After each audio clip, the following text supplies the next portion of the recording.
मेरे प्यारे बच्चों, आप सभी को मेरा नमस्कार।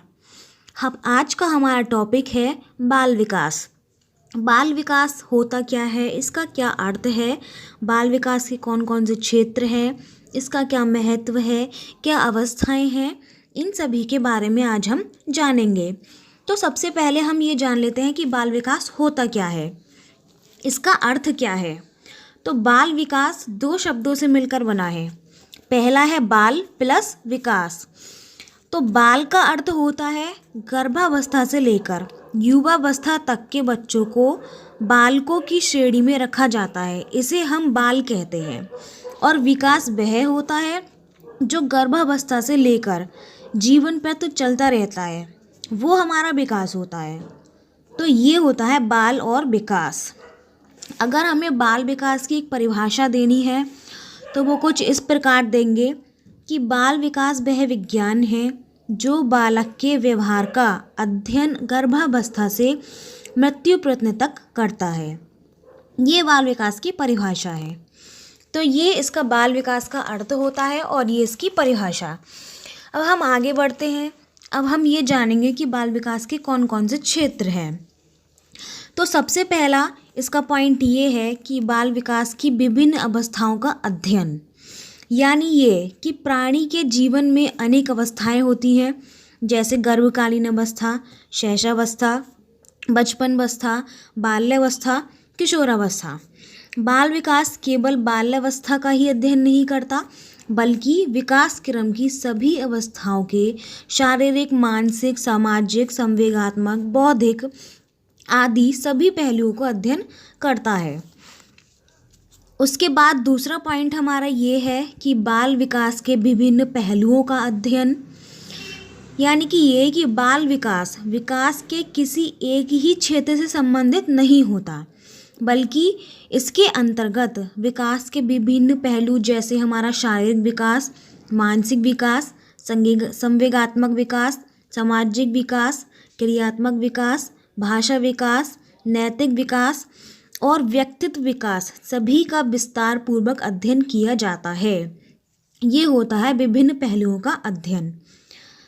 उसके बाद हमारा तीसरा पॉइंट है बाल विकास को प्रभावित करने वाले तत्वों का अध्ययन, यानी तत्वों का अध्ययन ये है कि बालक कैसे वातावरण में रह रहा है। अगर उसका वातावरण, उसके आसपास का वातावरण अच्छा है तो उसका विकास जो है वो भी काफ़ी अच्छा होगा। अगर उसके आसपास का वातावरण ही बिगड़ा हुआ है तो बाल विकास इतना उसका अच्छा नहीं हो पाएगा।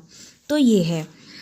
फिर अगले पॉइंट पर आते हैं। अगला पॉइंट हमारा ये है कि बालकों की विभिन्न असमानताओं का अध्ययन, यानी कि बालकों की परेशानियों का अध्ययन भी इसमें किया जाता है।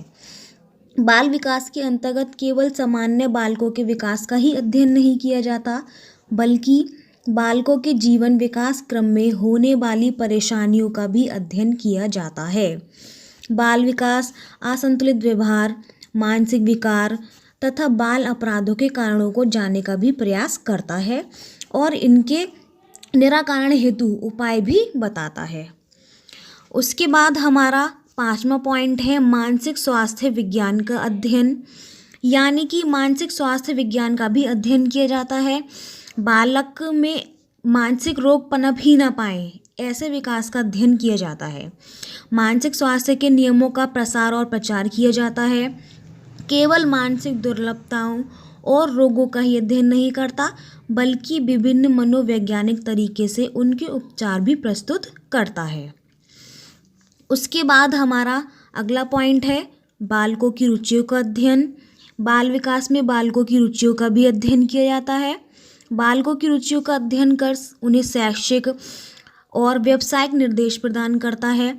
रुचियाँ एक अर्जित व्यवहार है जो जन्मजात नहीं होती, बल्कि एक सीखी जाती हैं। जो रुचियाँ होती हैं वो सीखी जाती हैं। यदि बालक को किसी कार्य में रुचि होती है तो वह उसे शीघ्रता से अधिक मनोयोग के साथ पूरा कर लेता है। अगर बालक की किसी कार्य में रुचि नहीं है तो वो उस कार्य को इतना अधिक जल्दी पूरा नहीं कर पाएगा। उसके बाद आता है बालकों की विभिन्न मानसिक प्रक्रियाओं का अध्ययन, यानी कि ये कि बाल विकास बालकों की विभिन्न मानसिक प्रक्रियाओं का भी अध्ययन करता है, जैसे अधिगम, कल्पना, चिंतन, तर्क, स्मृति आदि, इन सभी का भी अध्ययन किया जाता है। बाल विकास यह जानने का प्रयास करता है कि विभिन्न आयु स्तरों में ये मानसिक प्रक्रियाएं किस रूप में पाई जाती हैं और इनके विकास की क्या गति होती है। इसी के आधार पर मानसिक प्रक्रियाओं का विकास किया जाता है। उसके बाद आता है बालकों की वैयक्तिक विभिन्नताओं का अध्ययन, यानी कि उनमें विभिन्नता देखना। कुछ जैसे शारीरिक विकास में कुछ बालक अधिक लंबे होते हैं, कुछ नाटे होते हैं, कुछ सामान्य लंबाई के होते हैं। इसी प्रकार मानसिक विकास में भी कुछ प्रतिभाशाली होते हैं, कुछ सामान्य होते हैं, कुछ मंदबुद्धि वाले होते हैं। विकास के सभी क्षेत्रों में व्यक्तिगत विभिन्नता पाई जाती है। उसके बाद हमारा अगला पॉइंट आता है बालकों के व्यक्तित्व का मूल्यांकन, यानी कि बाल विकास के अंतर्गत बालकों की विभिन्न शारीरिक और मानसिक योग्यताओं का भी मूल्यांकन किया जाता है। यानी कि ये देखा जाता है कि उसका रंग रूप कैसा है, उसका शारीरिक गठन कैसा है, उसका मूल्यांकन किया जाता है। उसके बाद हमारा अगला पॉइंट आता है बालक अभिभावक संबंधों का अध्ययन, यानी कि बाल विकास में यह देखा जाता है कि जिन बालकों के संबंध अपने माता पिता के साथ अच्छे नहीं होते वे अक्सर अपराधी प्रवृत्ति के हो जाते हैं। बाल विकास बालक अभिभावक संबंधों के निर्धारक तत्वों तथा समस्याओं और उनके निराकरण का अध्ययन कर माता पिता और बालकों के बीच अच्छे संबंध विकसित करने का भी प्रयास करता है, जिससे बालक परिवार, समाज, राष्ट्र के एक अच्छे नागरिक के रूप में विकसित हो सके। ये सभी आपके बाल विकास के क्षेत्र थे। अब हम बाल विकास के अध्ययन का महत्व जानेंगे, यानी कि बाल विकास का महत्व जानेंगे कि क्या क्या है। तो सबसे पहला पॉइंट इसमें ये है कि विकासात्मक क्रियाओं का ज्ञान प्राप्त होना, यानी कि ये कि किसी विशिष्ट आयु में कुछ विशिष्ट गुण प्रदर्शित करता है जो उससे पूर्व या बाद की अवस्था में या तो होते ही नहीं हैं या अधिक भी होते हैं, कुछ सामान्य भी होते हैं और कुछ विशिष्ट भी नहीं होते हैं। यानी कि जैसे ये कि जन्म के बाद 9 से 12 माह की आयु में बालक चलने की क्रियाएं करने लगता है और 3 से 4 माह में वो भाषा विकास होने लगता है, उसके अंदर भाषा यानी कि बोलने लगता है। आदि सभी क्रियाएं अवस्था विशेष की विकासात्मक क्रियाएं हैं। उसके बाद इसका दूसरा पॉइंट ये है कि बाल पोषण विधियों का भी ज्ञान हो जाता है। बाल विकास के अध्ययन से माता पिता और अभिभावकों को बाल पोषण विधियों का भी ज्ञान प्राप्त हो जाता है। उसके बाद इसका तीसरा पॉइंट यह आता है कि व्यक्तिगत विभिन्नताओं की जानकारी प्राप्त होना। विकास का एक निश्चित प्रतिमान होता है और प्रत्येक विकासात्मक की अपनी कुछ प्रमुख विशेषताएं भी होती हैं। फिर भी जन्म के बाद 2 बालक के विकास में समानता नहीं पाई जाती। जैसे एक बालक कुशाग्र बुद्धि का होता है तो दूसरा सामान्य बुद्धि का होता है। उसके बाद हमारा चौथा पॉइंट आता है विकास की अवस्थाओं का ज्ञान, यानी कि बाल विकास का अध्ययन माता पिता को यह जानकारी प्रदान करता है कि गर्भावस्था से लेकर बालक प्रौढ़ावस्था तक किस प्रकार विकसित होता है। जीवन की विभिन्न अवस्थाओं में विकास के विभिन्न पहलू जैसे शारीरिक विकास, मानसिक विकास, सामाजिक विकास, संवेगात्मक विकास, इन सभी में कौन कौन से परिवर्तन होंगे। विकास की अवस्थाओं की जानकारी प्राप्त कर माता पिता बालकों के विकास में अपना योगदान दे सकते हैं। उसके बाद हमारा 5वां पॉइंट आता है बालकों के व्यक्तित्व निर्माण में सहायक, यानी कि ये कि बाल विकास का अध्ययन बाल विकास के विभिन्न पहलुओं की जानकारी प्रदान करता है, जिससे माता पिता, अभिभावक, शिक्षकों को यह जानकारी प्राप्त हो जाती है कि बालक के व्यक्तित्व निर्माण में कौन कौन से तत्व सहायक हैं और कौन कौन से बाधक हैं, कौन से तत्व व्यक्ति विकास के लिए आवश्यक हैं। आदि बातें बाल विकास के अध्ययन से ही ज्ञात होती हैं, जिन्हें जानकर बालकों के व्यक्तित्व विकास में सहायता प्रदान की जा सकती है। उसके बाद हमारा अगला पॉइंट ये है कि बालकों के व्यवहार को नियंत्रित करने में सहायक। बाल विकास का अध्ययन बालकों की बुरी आदतों, व्यवहारों, रुचियों को उचित दिशा प्रदान कर बालकों के व्यवहार को भी नियंत्रित करने का प्रयास करता है, जिससे वे परिवार, समाज के सुयोग्य नागरिक के रूप में विकसित हो सकें। उसके बाद हमारा अगला पॉइंट ये है कि बालकों के स्वभाव को समझने में सहायक, यानी कि ये कि विकास की विभिन्न अवस्थाओं में सभी बालकों के स्वभाव में परिवर्तन होता रहता है। ऐसा नहीं है कि सभी का नेचर एक ही जैसा हो। हर बालक का नेचर अलग अलग होता है। कुछ बालक स्वभाव से अंतर्मुखी होते हैं, जबकि कुछ बालक स्वभाव से बहुमुखी और बहुत चंचल या नटखट होते हैं। बहुमुखी बालकों का विकास तीव्र गति से होता है। वह अपने प्रत्येक वातावरण के साथ आसानी से समायोजन भी कर लेते हैं, जबकि अंतर्मुखी बालकों को यदि उचित निर्देशन नहीं प्राप्त होते तो उनका विकास इतना अच्छा नहीं हो पाएगा। बालकों के स्वभाव को समझने और उन्हें उचित निर्देशन देकर उनके विकास में सहायता प्रदान की जा सकती है। उसके बाद हमारा अगला पॉइंट है बालक के विकास के संबंध में पूर्वानुमान लगाना, यानी कि ये देखना कि विकास की मंद गति देखकर यह पूर्वानुमान लगाया जाता है कि बालक मंद बुद्धि का होगा। इस प्रकार बालकों की लंबाई, भार, वृद्धि, शारीरिक और मानसिक योग्यताएं, उसकी रुचियां, व्यक्तिगत तथा कार्य करने के तरीके को देखकर उसके भावी विकास के संबंध में पूर्वानुमान भी लगाए जा सकते हैं। उसके बाद इसका अगला पॉइंट ये है कि परिवार व समाज की सुख समृद्धि में सहायक, जैसे बचपन में उसे जिस सांचे में ढाल दिया जाता है वह जीवन प्रयत्न उसी के अनुसार कार्य करता रहता है।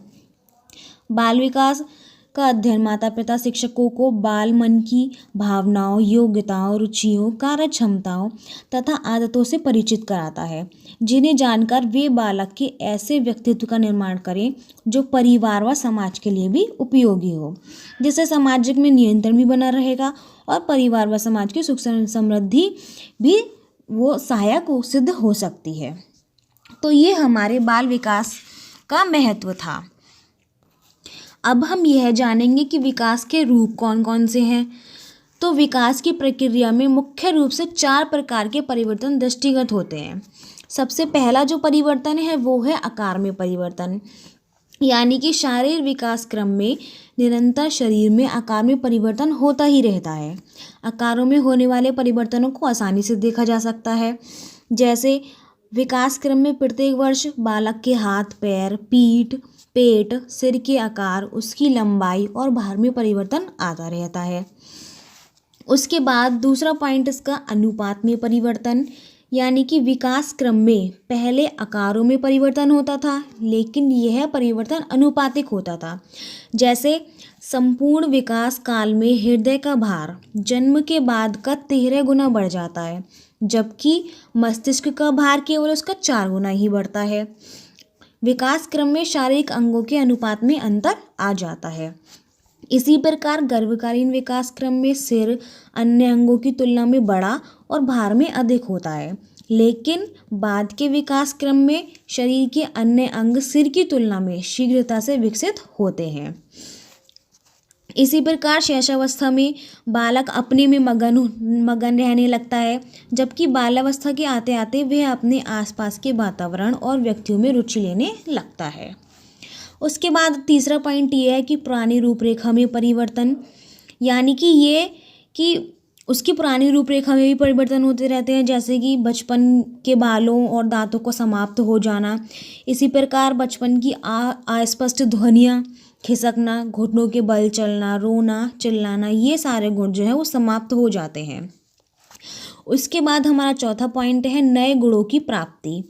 विकास क्रम में जहाँ एक और पुरानी रूपरेखा में परिवर्तन होता है, वहीं उसका स्थान नए गुण प्राप्त कर लेते हैं। जैसे उदाहरण के लिए स्थायी दांत निकलना, उछलना, कूदना, भागना, दौड़ना, इन सब की क्षमताओं का उदय होने लगता है और आदि नए गुण प्राणी को विकास क्रम में ही प्राप्त हो जाते हैं। ये इसके विकास के रूप थे। अब हम विकास के सिद्धांतों को देखेंगे कि विकास के सिद्धांत कौन कौन से हैं। तो सबसे पहला पॉइंट इसमें विकास का एक निश्चित प्रतिरूप होता है, यानी कि विकास सिर से पैर की ओर होता है। और उदाहरण के लिए जैसे पेट व धड़ के अंगों में क्रियाशीलता जल्दी आती है। पेट के अंदर की क्रियाएं तो जन्म के साथ ही प्रारंभ हो जाती हैं। इसी प्रकार कंधों और हाथों की क्रियाओं का विकास व नियंत्रण पहले होता है और उंगलियों की क्रियाएं जो हैं वो देर से प्रारंभ होती हैं। तो एक निश्चित प्रतिरूप होता है विकास का। उसके बाद विकास सामान्य से विशेष की ओर होता है, जैसे छोटा बालक सर्वप्रथम किसी वस्तु को पकड़ने के लिए अपने शरीर को हिलाता है, फिर आगे खिसकता है, उसको आगे खिसकाता है, दोनों हाथ से वस्तु को पकड़ लेता है। लेकिन बड़े होने पर वो केवल अपने हाथ का ही प्रयोग करता है और धीरे धीरे उंगलियों पर नियंत्रण करना सीख जाता है। उसके बाद हमारा तीसरा पॉइंट है, विकास में व्यक्तिगत विभेद रहते हैं, यानी कि सभी का विकास एक जैसा नहीं होता है। जिस बालक में शारीरिक क्रियाएं जल्दी उत्पन्न हो जाती है वह शीघ्रता से बोलने लगता है, जिससे उसके भीतर सामाजिकता का विकास तेजी से हो जाता है। इसके विपरीत जिन बालकों के शारीरिक विकास की गति मंद होती है उसका मानसिक और अन्य प्रकार विकास देरी से होता है। उसके बाद अगला पॉइंट है, विकास की गति में तीव्रता व मंदता पाई जाती है, यानी कि शैशवावस्था में हमारा जो विकास है वो काफ़ी तेज गति से होने लगता है, फिर बाल्यावस्था में वो धीमी गति से होने लगता है, उसके बाद वो फिर किशोरावस्था में तेजी से होने लगता है। तो विकास में तीव्रता और मंदता दोनों पाई जाती है। उसके बाद आता है, विभिन्न अंगों के विकास की गति भिन्न भिन्न होती है, यानी कि सिर का विकास प्रारंभिक वर्षों में तीव्र गति से होता है। उसके बाद कंधों और वक्ष का विकास किशोरावस्था में होने लगता है, फिर मस्तिष्क में परिपक्वता 6 से 8 वर्षों में आती है। इसके विपरीत हृदय, पाचन संस्थान, हाथ पैर का पूर्ण विकास किशोरावस्था में ही हो जाता है। उसके बाद है, विकास की प्रत्येक अवस्था की अपनी कुछ विशेषताएं होती हैं। जैसे विकास क्रम में प्रत्येक अवस्था अपने कुछ विशेष गुणों के लिए प्रसिद्ध होता है। जैसे शैशवावस्था और बचपन अवस्था में बालक खूब नटखट होता है, बाल्यावस्था में फिर वो समूह में रहने लगता है, किशोरावस्था में उसमें काम वासना आ जाती है, सामाजिकता आने लगती है। तो ये है, विकास की अपनी कुछ प्रमुख विशेषताएं भी होती हैं। फिर विकास एक अविराम प्रक्रिया है, यानी विकास एक अविराम प्रक्रिया है जो प्राणी के जीवन में निरंतर चलती रहती है। जैसे उदाहरण के लिए शारीरिक विकास गर्भावस्था से लेकर परिपक्वता तक निरंतर चलता ही रहता है। फिर जन्म के कुछ महीनों बाद तो बच्चा केवल हाथ पैर चलाता है, फिर आगे चलकर उठने बैठने लगता है, फिर चलने फिरने लगता है, दौड़ने भागने की क्रियाएं भी करने लगता है। उसके बाद विकास के संबंध में भविष्यवाणी भी की जा सकती है, जैसे कि यह देखना कि कौन सा बालक कितना बुद्धिशाली है। बालकों के विकास के संबंध में पूर्वानुमान या भविष्यवाणी हो जाने से अभिभावकों और माता पिता को कई लाभ होते हैं। जैसे भविष्य की संभावनाओं के आधार पर उसके व्यक्तित्व के विकास के लिए उचित प्रशिक्षण देकर अगली अवस्था के लिए तैयार किया जा सकता है। इसी के साथ हमारा आज का टॉपिक बाल विकास समाप्त होता है। धन्यवाद।